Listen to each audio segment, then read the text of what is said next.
Mari kita berdoa. Tuhan, terima kasih, kami bersyukur dan bersukacita karena kami boleh kembali dapat memuji, bersyukur, dan memuliakan Tuhan bersama-sama dengan saudara-saudara kami, keluarga kami dalam ibadah pagi hari ini. Terima kasih Tuhan karena Engkau begitu layak untuk menerima segala pujian, segala kehormatan, pengagungan, dan kemuliaan. Terima kasih untuk hari yang baru Tuhan berikan kepada kami. Kasih karunia kehidupan yang Tuhan percayakan kepada kami. Terima kasih untuk rahmat-Mu, kasih setia-Mu yang baru bagi kami. Kami percaya hari ini Tuhan jadikan bagi kami, untuk kami boleh bersuka cita bersama-sama dengan Tuhan. Dan tiba saatnya kami mau membuka hati kami bagi kebenaran firman Tuhan. Kami mau menikmati berkat Tuhan pagi hari ini. Kami percaya firman Tuhan itu berkuasa. Kami percaya bahwa firman Tuhan itu dahsyat dan ajaib. Kami percaya firman-Mu akan menuntun kami untuk hidup dalam seluruh kehendak Allah. Karena itu ya Tuhan, mampukan dan tolonglah kami, berikanlah kami hikmat, petunjuk dan tuntunan, berbicaralah kepada kami dan berikan hati seperti hati yang lembut dalam diri kami, agar kami bisa terus bertumbuh, berakar dan menghasilkan buah yang baik bagi kemuliaan nama Tuhan. Kami siap untuk mendengarkan firman-Mu. Di dalam nama Tuhan Yesus kami bersyukur dan berdoa. Amin. Haleluya. Shalom Bapak Ibu Saudara sekalian. Puji Tuhan, senang sekali pagi hari ini ketemu lagi dengan Bapak Ibu Saudara sekalian. Saya lihat wajah-wajah yang bersuka cita, wajah-wajah yang penuh dengan berkat Tuhan. Saya yakin Tuhan itu baik dalam kehidupan setiap kita masing-masing. Saya percaya Tuhan sudah melakukan banyak perbuatan-perbuatan baik dalam kehidupan kita. Inilah yang menjadi alasan yang menyadarkan kita bahwa pagi hari ini kita ada semua karena anugerah Tuhan. Terima kasih untuk kesempatan yang diberikan bagi saya, sehingga saya bisa melayani Tuhan dan juga berbagi pada ibadah pagi hari ini. Terima kasih Bu Febe dan juga pengurus. Terima kasih juga buat Martin yang sudah memimpin kita dalam pujian, masuk dalam tahta kasih karunia Tuhan untuk menyembah Tuhan. Luar biasa. Baik, kita akan langsung saja bersama-sama membuka Alkitab kita dan merenungkan firman Tuhan. Saya berdoa, berharap agar kita kembali diberkati lewat firman Tuhan. Judul dari renungan pagi hari ini adalah kasih semula dan pekerjaan semula. Kasih semula, pekerjaan semula, atau kasih mula-mula, atau pekerjaan mula-mula.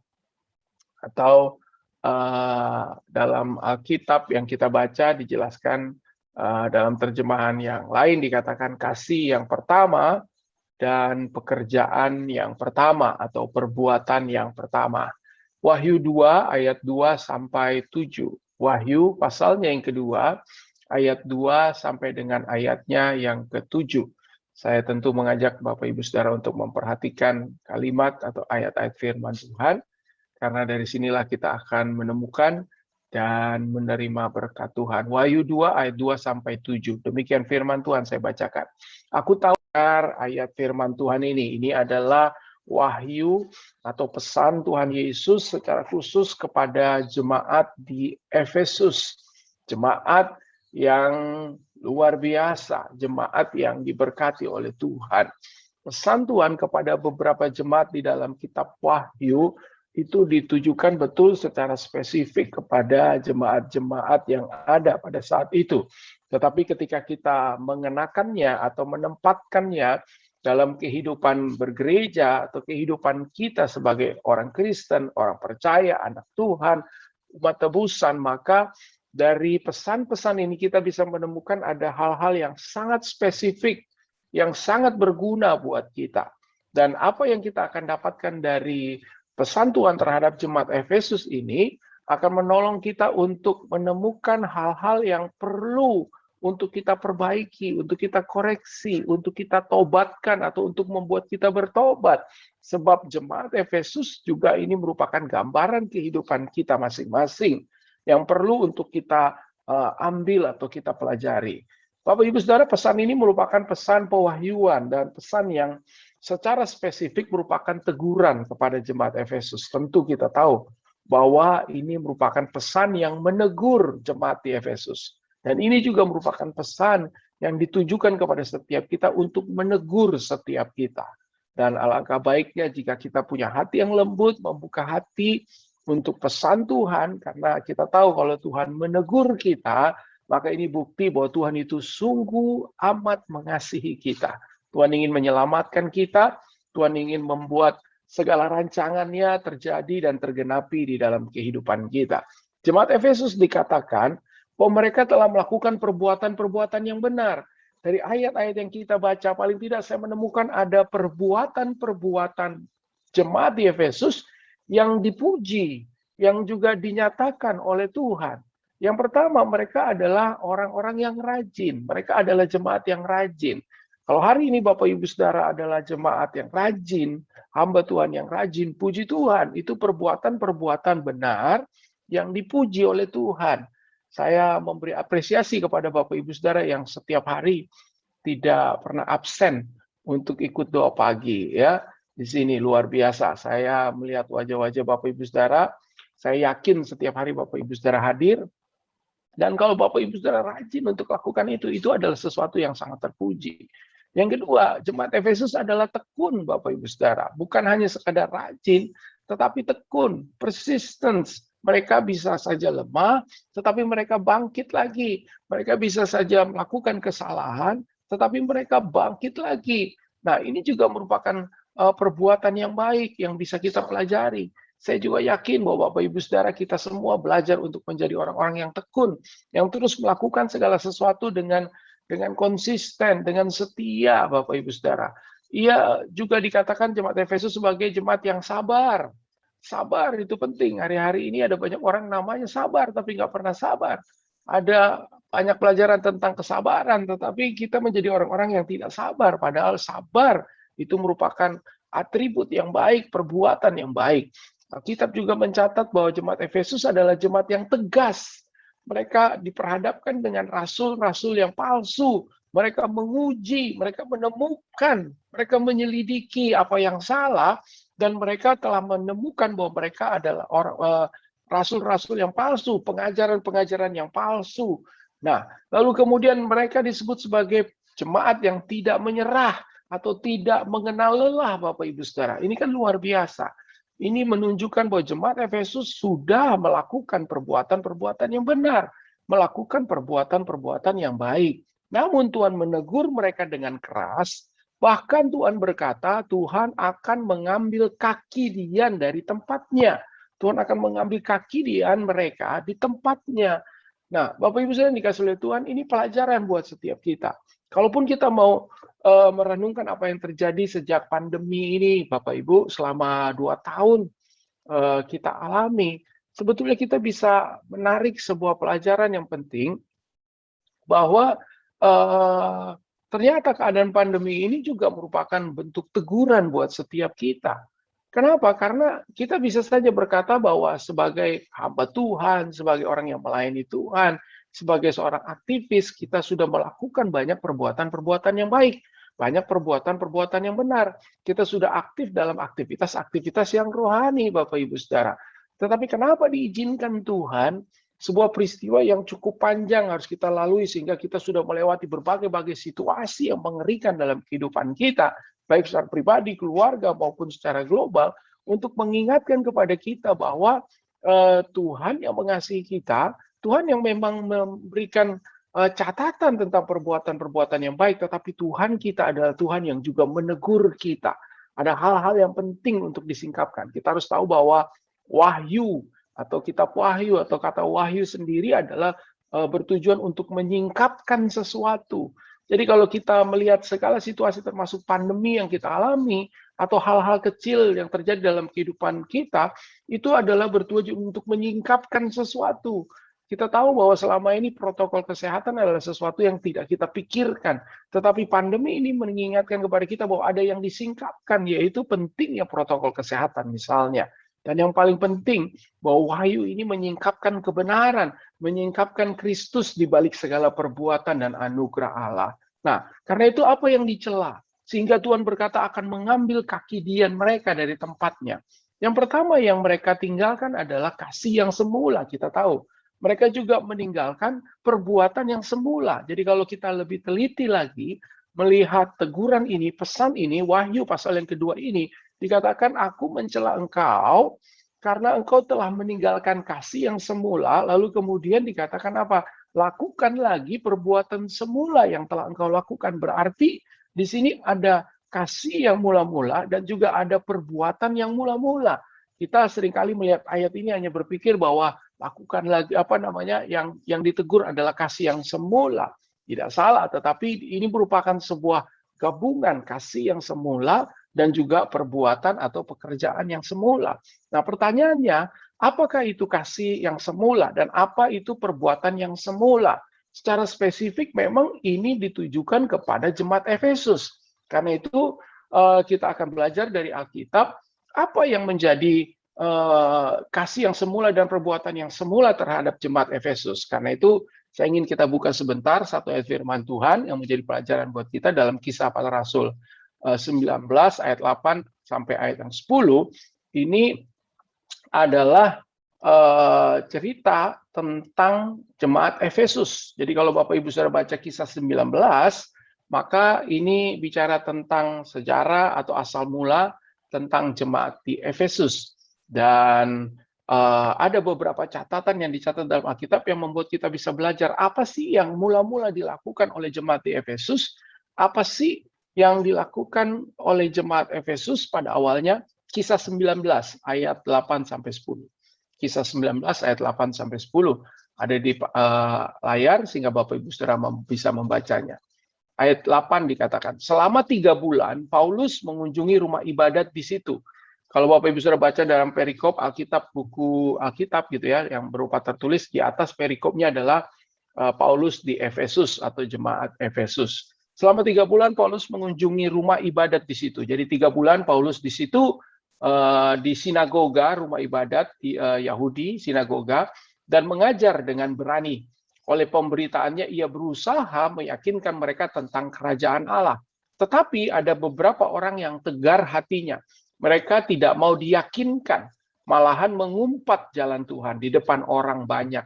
Karena itu Paulus meninggalkan mereka. Jadi selama 3 bulan mereka ada di sinagoga, tetapi karena ada persoalan ini Paulus memutuskan untuk meninggalkan mereka dan juga memisahkan murid-muridnya dari mereka. Jadi ada perbedaan karena mereka mulai mengumpat jalan Tuhan. Dan apa yang dikatakan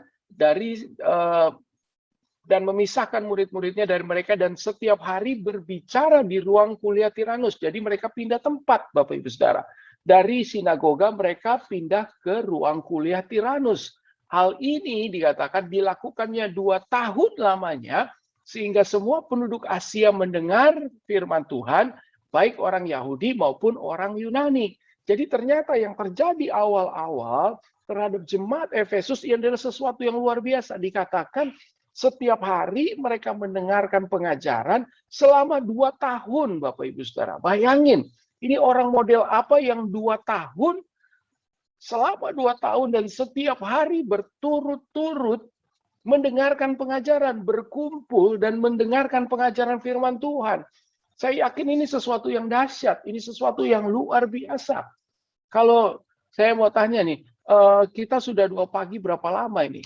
Kalau seandainya saja selama 2 tahun ini kita sudah 2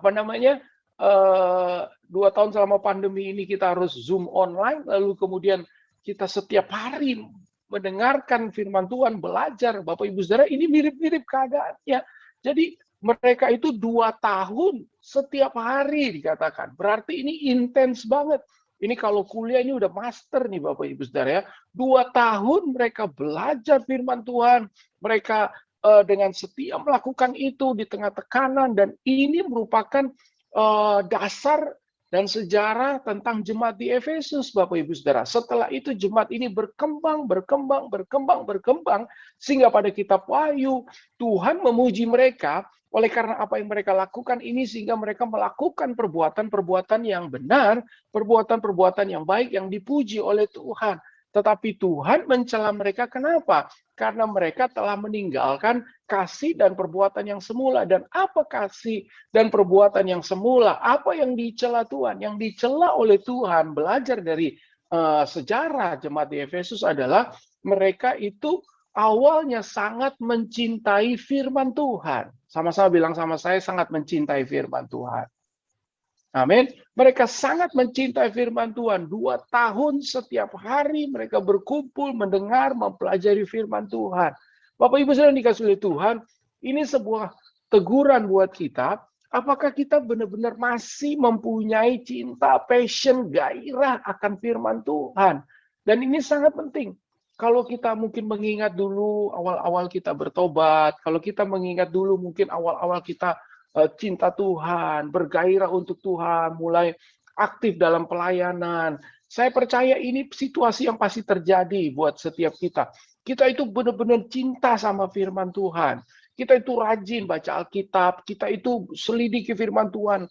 Tentang Alkitab kita bisa selesaikan Kejadian sampai Wahyu, kita bisa ulang-ulang lagi kitab Wahyu, kita bisa ulang-ulang lagi baca Injil misalnya, dan ini menjelaskan situasi yang benar, situasi yang luar biasa yang dipuji oleh Tuhan ketika kita justru menunjukkan gairah kita, cinta kita akan firman Tuhan, sehingga mereka dimotivasi, kita dimotivasi akan oleh gairah dan cinta kita akan firman Tuhan kita untuk melakukan segala sesuatu, Bapak Ibu Saudara.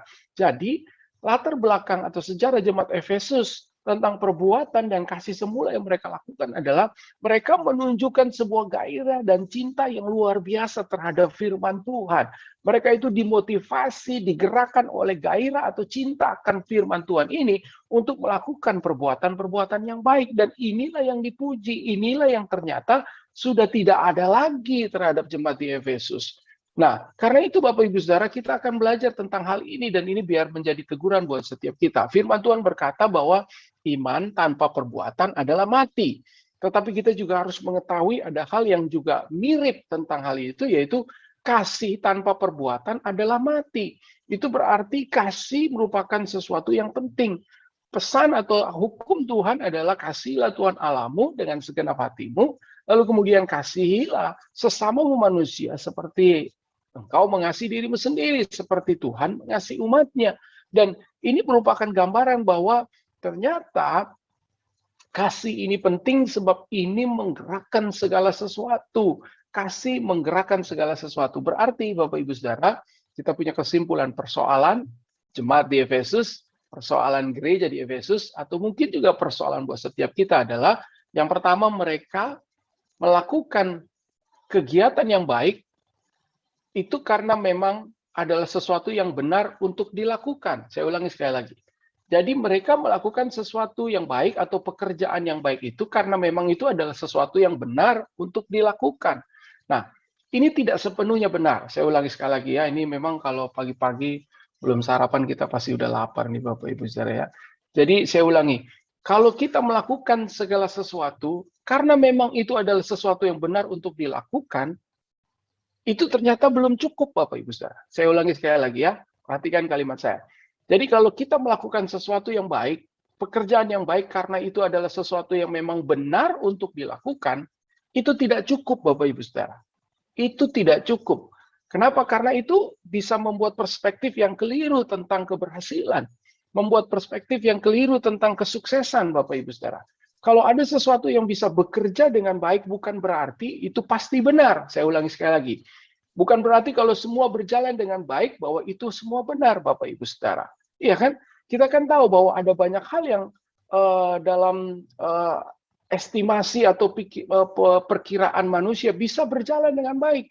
Hitung-hitungan ukuran manusia itu bisa bekerja dengan baik, Bapak Ibu Saudara. Tetapi bukan berarti itu sepenuhnya benar gitu. Seperti contoh, ketika Musa diperintahkan Tuhan untuk mengeluarkan air dari bukit batu, yang pertama Musa memukul bukit batu itu sehingga keluar air. Tetapi yang kedua, Tuhan bilang ngomong sama bukit batu itu.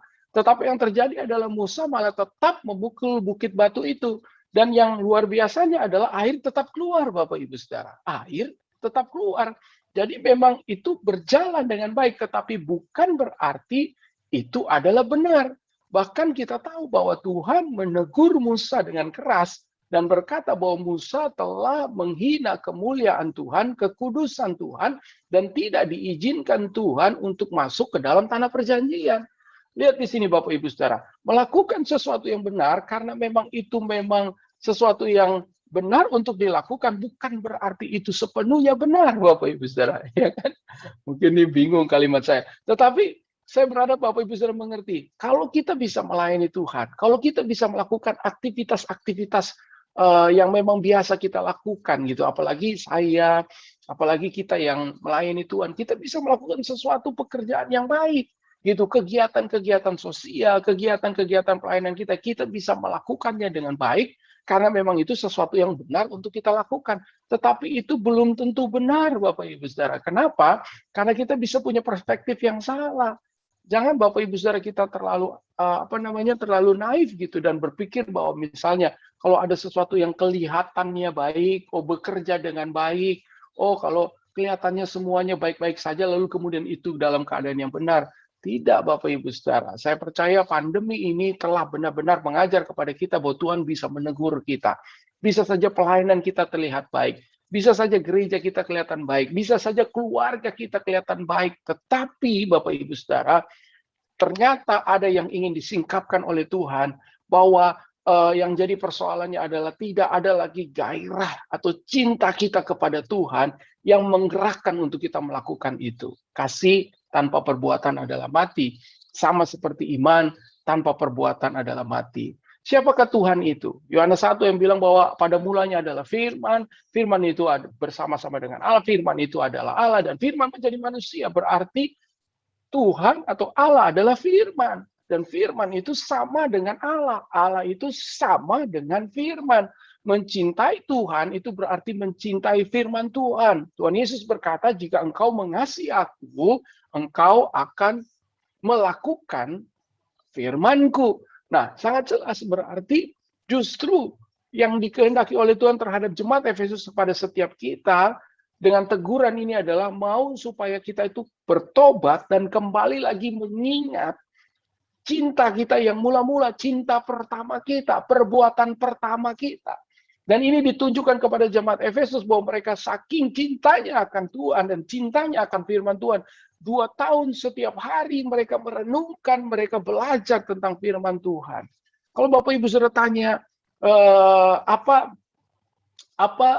kemakmuran yang biblical atau yang rohani, maka Mazmur 1 ayat 1 sampai 3 menjelaskan bahwa tipikal kemakmuran rohani, kemakmuran yang Alkitab seperti yang pemazmur katakan, berbahagialah orang yang tidak berjalan menurut orang fasik, yang tidak berdiri di jalan orang berdosa, yang tidak duduk dalam kumpulan pencemooh, tetapi yang kesukaannya, yang cintanya ialah firman Tuhan, dan yang merenungkan firman Tuhan atau Taurat itu siang dan malam.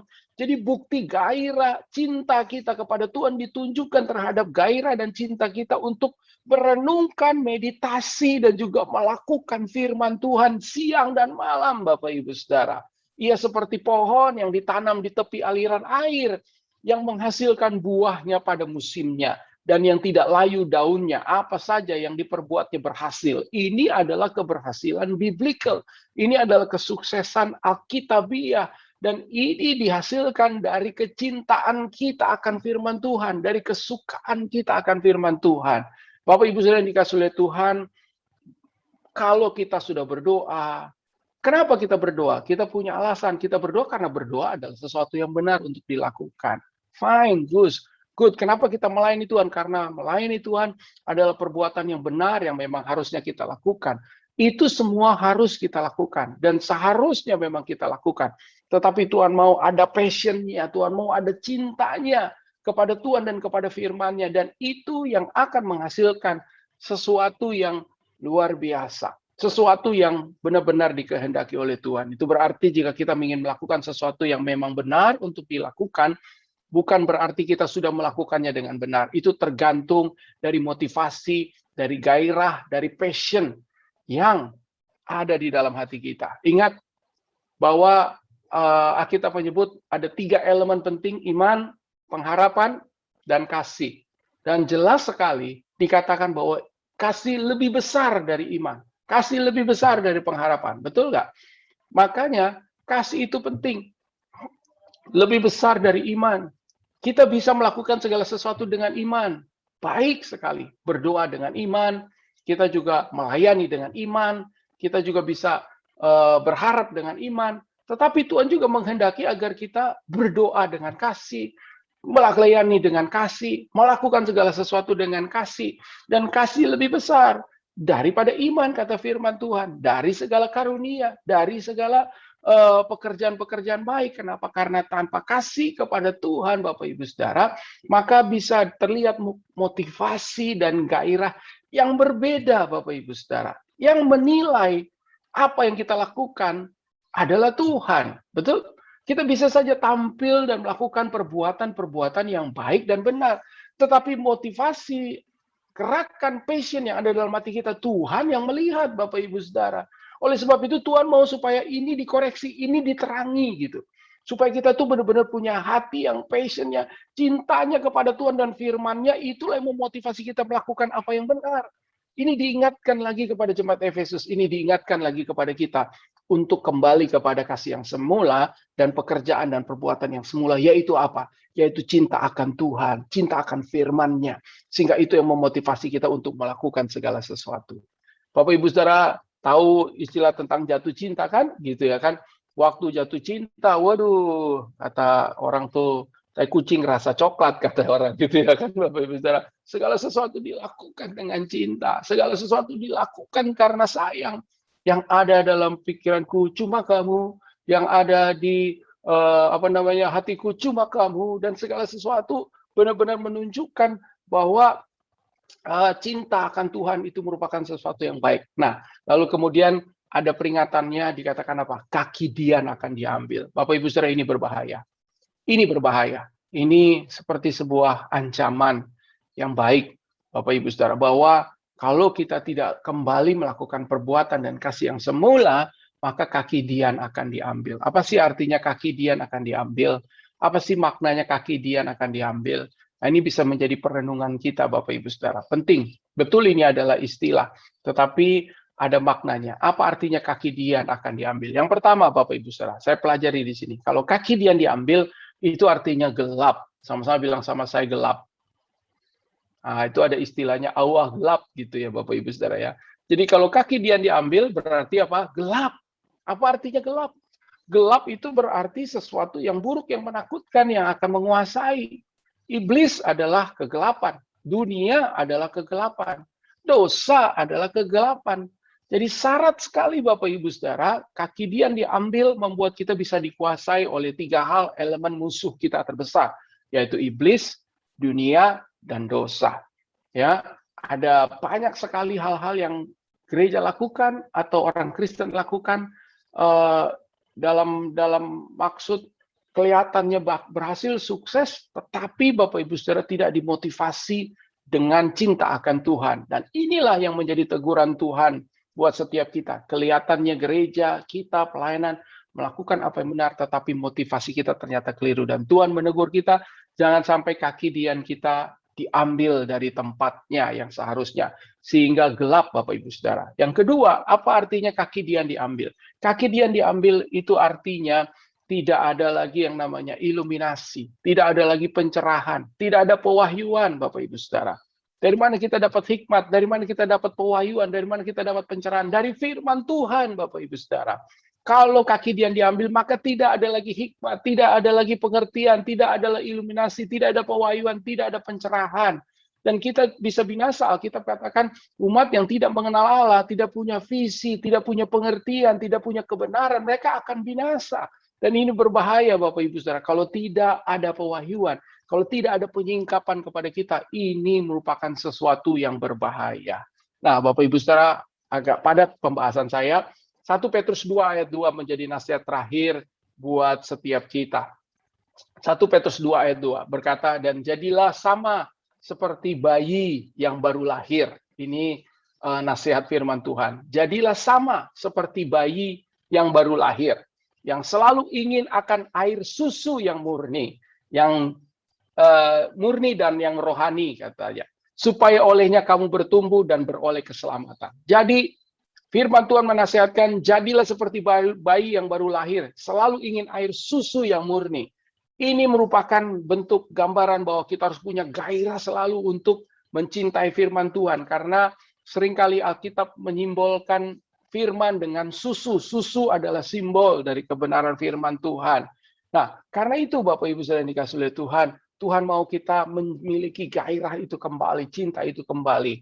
Bapak Ibu Saudara, ada kawan saya dokter bekerja di nanologi ya, nanotologi, pokoknya itu unit di rumah sakit atau unit medis yang menjaga anak-anak yang lahirnya prematur, anak-anak yang di dalam tabung, di dalam ya itu, lalu kemudian anak-anak yang sakit, mereka yang mungkin anak-anak yang saya pernah lihat situasinya nggak enak. Nah, Bapak Ibu Saudara, mereka itu biasa sekali mendengar anak yang nangis, Bapak Ibu Saudara, teriak-teriak, Jadi buat kita mungkin stres kalau kita dengar anak bayi itu nangis. Buat mereka itu seperti harmoni, seperti musik, Bapak Ibu Saudara, ya kan? Tapi perhatian buat mereka adalah kalau ada anak yang tidak menangis dan meminta susu, itu berarti anak itu dalam keadaan yang sakit atau bahaya. Nah, kalau anak itu menangis minta susu, itu berarti aman, itu berarti sehat, Bapak Ibu Saudara. Dan ini juga gambaran, kalau kita tidak punya teriakan, rasa haus akan firman Tuhan, ini berbahaya, Bapak Ibu Saudara.